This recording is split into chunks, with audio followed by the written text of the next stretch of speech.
देखो, ये तो एक बात क्लियर है कि आप लोग चैट जीपीटी बहुत ज़्यादा यूज़ करते हो, पर क्या कभी आपने उससे एक चीज़ पूछी है? Who is your daddy?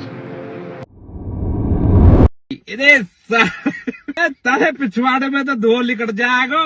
Samuel Harris Altman. I know you lot of people already know about Sam Altman, but video में एंड तक बने रहना because in this video we cover all about Sam Altman and the rise of OpenAI.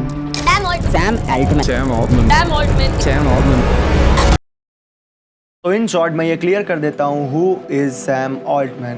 Basically Sam Altman is an investor, entrepreneur and CEO of OpenAI, जिसने हम सबके प्यारे chat GPT को बनाया। सैम ऑल्टमैन 22 अप्रैल 1985 को शिकागो में पैदा हुए।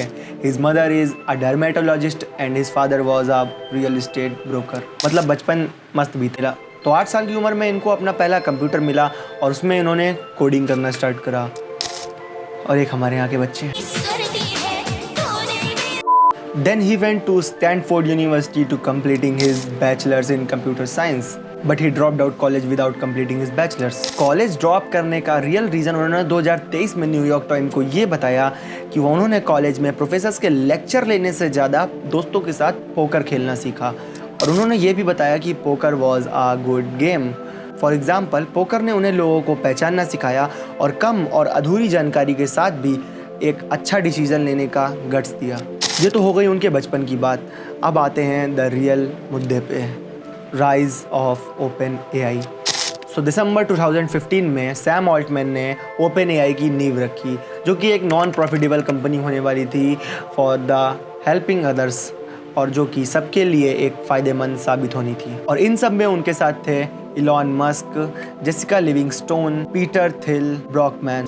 और ये इतना गजब का कॉन्सेप्ट लगा लोगों को कि at the initial stage this program was funded over $1 billion by investors and companies, जिसमें माइक्रोसॉफ्ट एंड अमेजॉन वेब जैसे बड़ी बड़ी कंपनीज भी थी। इन्होंने इस AI के स्टार्टिंग प्रोजेक्ट्स को बहुत ही सिंपल रखा था, जैसे कि robotic hands, cube solving AI and Dota 2 bot, जिसने डोटा 2 के बड़े बड़े चैंपियंस को भी टक्कर दी थी। दरअसल सैम ऑल्टमैन 2011 में एक Y कॉम्बिनेटर नाम की कंपनी में पार्टनर हुआ करते थे, और उन्होंने वहाँ से 2019 में अपनी पार्टनरशिप ख़त्म करके अपना फुल टाइम फोकस OpenAI को बनाने में लगा दिया। और उसी के साथ 2018 में GPT-1 आया, जो कि first generative pre train transformer था।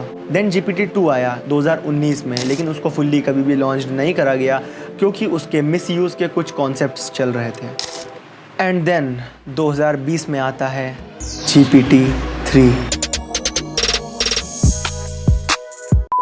GPT-3 इनकी सबसे बड़ी सक्सेस थी, और इसके फेमस होने का एक major reason quick response, fast analysis के साथ साथ ह्यूमन लाइक बिहेवियर था। That ChatGPT launched in November 2022 and it was massive boom because ChatGPT hit over 1 million users in 5 fucking days. But wait, बोलते हैं ना कि तरक्की करते हुए आदमी को बहुत ज़्यादा जल्दी बुरी नज़र लगती है। सडनली ही सैम ऑल्टमैन को उनकी खुद की ही कंपनी से ड्यू टू सम रीजंस निकाल दिया जाता है। बट फिर सबको याद आता है, व्हाट द फक, इनकी ही तो कंपनी है, यही तो मेन आदमी है। और फिर उनको उनकी कुर्सी वापस मिल जाती है।